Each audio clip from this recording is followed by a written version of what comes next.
नमस्कार। आज हम बनाएंगे मेवा पाक। जन्माष्टमी के अवसर पर यह मेवा पाक भोग के लिए बनाया जाता है, लेकिन जब आपको मीठा खाने का मन हो आप इसे कभी भी बना सकते हैं।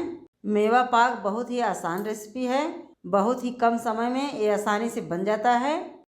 तो चलिए हम मेवा पाक बनाना शुरू करते हैं। सबसे पहले हम कढ़ाई में 2 बड़े चम्मच देसी घी डालकर गर्म करेंगे। घी गर्म हो गया है, अब इसमें हम थोड़ा से बादाम डालेंगे और थोड़े से काजू डालेंगे। काजू बादाम को हम बराबर चलाते हुए हल्के सुनहरे रंग में फ्राई करेंगे। गैस को हमने मीडियम में रखा है, इसको हम मीडियम आंच पर फ्राई करेंगे। काजू बादाम हल्के सुनहरे रंग में भुन गए हैं, अब इसे हम एक प्लेट में निकाल लेते हैं।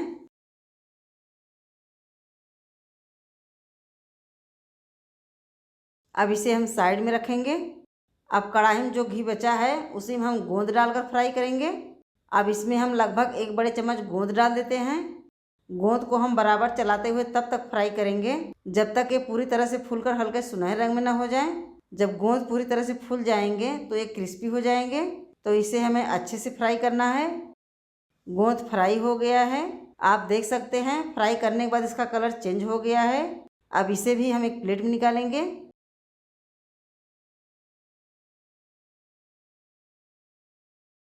अब कढ़ाई में हम 1 बड़े चम्मच खरबूजे के बीज डालकर भूनेंगे। बीज को हम चटकने तक भूनेंगे। जब ये पूरी तरह से चटक जाएं तो समझ लीजिए बीज भून गया है। बीज पूरी तरह से चटक गए हैं, यानी कि अच्छे से भून चुका है।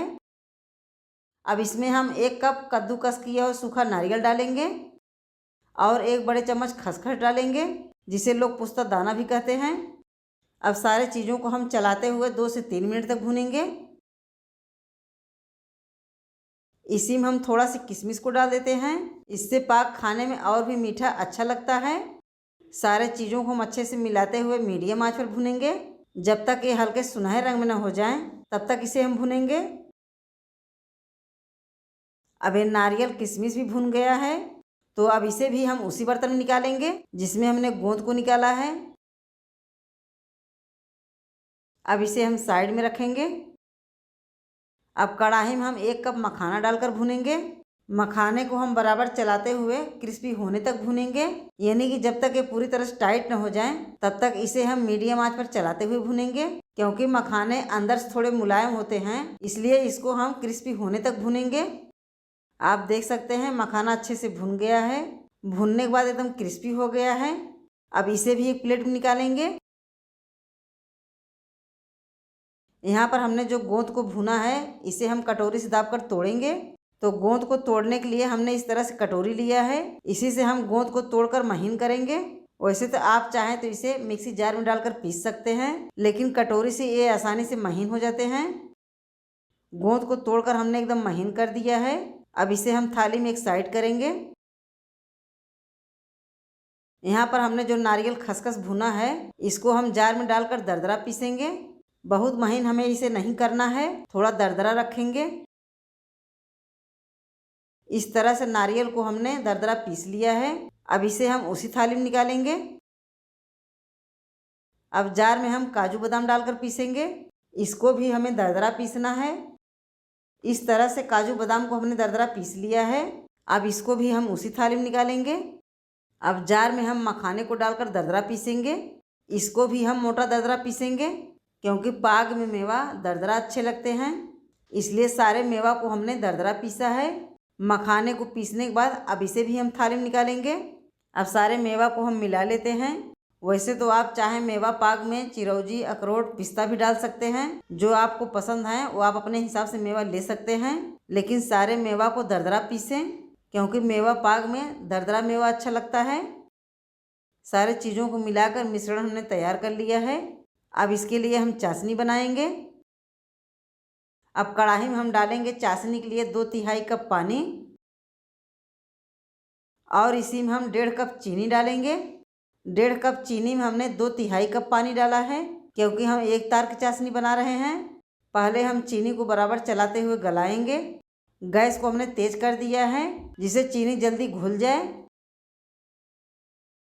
चीनी गलकर चाशनी अच्छे से पक रहा है।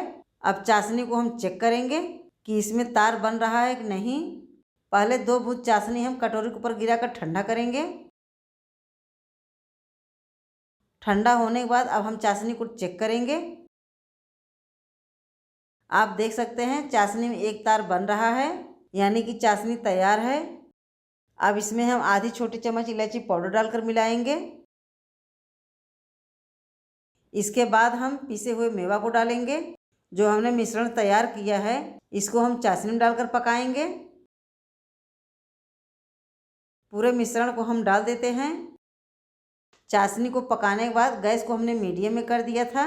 अब इसे हम मीडियम आंच पर बराबर चलाते हुए 3 से 4 मिनट तक पकाएंगे, जिससे मेवा चाशनी को पूरी तरह से सोख लें और ये अच्छे से पककर जमने लायक हो जाए। जैसे जैसे हम इसको पकाते जाएंगे तो धीरे धीरे टाइट होता जाएगा और यह पाक सूखा होकर जमने लायक हो जाएगा। यह मेवा पाक बहुत ही आसान मिठाई है, आप इसे घर पर ज़रूर बनाएं। ये बहुत ही आसानी से बन जाता है। अब पाक पूरी तरह से पककर तैयार है। आप देख सकते हैं पकने के बाद एकदम सूखा हो गया है। मेवा चाशनी को अच्छे से सोख लिया है। अब गैस को हम बंद करेंगे, इसे एक प्लेट में जमा कर सेट करेंगे। मेवा पाक हम इसी प्लेट में जमाएंगे। पहले इसमें हम तेल लगाकर चिकना कर देते हैं। अब हम पूरे पाक को डालकर सेट करेंगे। आप चाहें तो इसे थाली, प्लेट या फिर मोल्ड में जमा सकते हैं। जो भी घर में प्लेन बर्तन हो उसी बर्तन में आप इसको आसानी से जमा सकते हैं। इस स्पैचुला से फैलाकर एक बराबर कर देते हैं, जिससे कहीं से मोटा पतला न रहे। मेवा पाक हमने प्लेट में पूरी तरह सेट कर दिया है। अब इसको हम 1 से 2 घंटे के लिए पंखे की हवा में रखेंगे। लगभग 2 घंटे के बाद पाक जमकर टाइट हो गया है। अब इसको हम काट कर दिखाते हैं।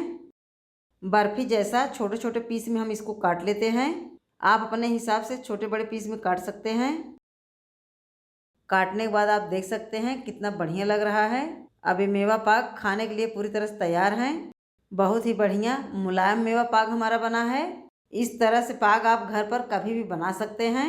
जब आपको कुछ मीठा खाने का मन हो तब यह स्वादिष्ट पाक आप घर पर आसानी से बनाकर खा सकते हैं। आप चाहें तो इसे जन्माष्टमी बनाएं या फिर किसी भी त्यौहार बनाएं। जब आपका मन करे तब इसे आप बना सकते हैं। यह मिठाई आपको बहुत ही पसंद आएगा।